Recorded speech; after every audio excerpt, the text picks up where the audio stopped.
Guys, welcome to another vlog. अभी आप देख रहे हो मेरे को मेरे मोबाइल से, अब आप मुझे देख रहे हो मेरे गोप्रो से। तो अब मैं जा रहा हूँ एक छोटा टेस्टिंग मारने अपने गोप्रो हीरो 10 का। तो मिलते हैं आपको। कैसा है, क्या मस्ती। तो इससे हम लोग करेंगे व्लॉगिंग। हम लोग जा रहे हैं हम लोग जा रहे हैं थोड़ा चाय पीने। अब शोरमा खाने। शोरमा नहीं खा रहे हम। शोरमा क्यों खाएंगे? खा ले अब अगला शोरमा खाया जाता है। जब भूख लगी है। भूख तो मेरे भी। खाना नहीं खाया इसने। जो शोरमा खाते हैं, आज शादी में गए थे बारातियों की तरफ से और खाना नहीं मिला रातियों की तरफ से। चलो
ले चुके हम लोग चाय, अब चल दिए हैं।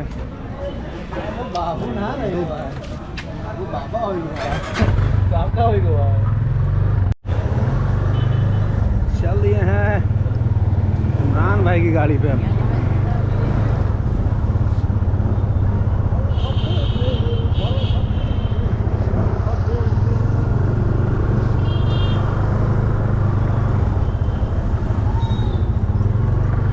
दिल्ली जा रहा थे।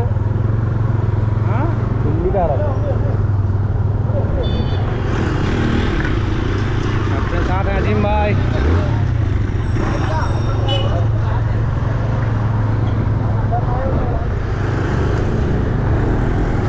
ये अपना एरिया।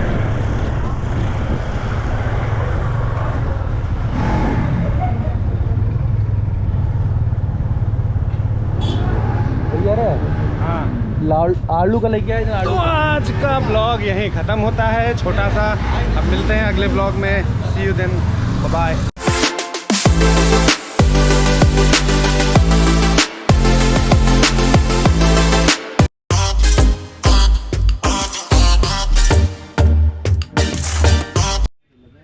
करो तुम करो। कई सारे हैं, 3।